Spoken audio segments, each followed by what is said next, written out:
Hey everyone, need a quick and secure way to add funds using Paysafecard Direct? Here's how it works. As a retailer, start by selecting Paysafecard Direct on your terminal.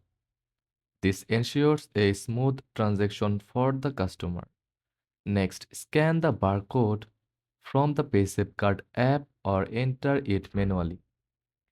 This links the transaction to the customer's account. Once the customer has paid, confirm the purchase on your terminal.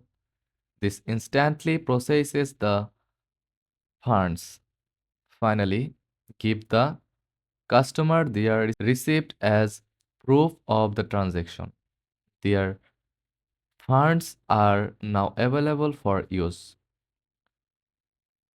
Final tips. Ensure the barcode is scanned correctly, confirm payment before finalizing, always provide a receipt for the customer. And that's it. Paysafecard Direct makes adding funds easy and secure. If this guide was helpful, don't forget to like and subscribe for more quick tutorials. Thanks for watching.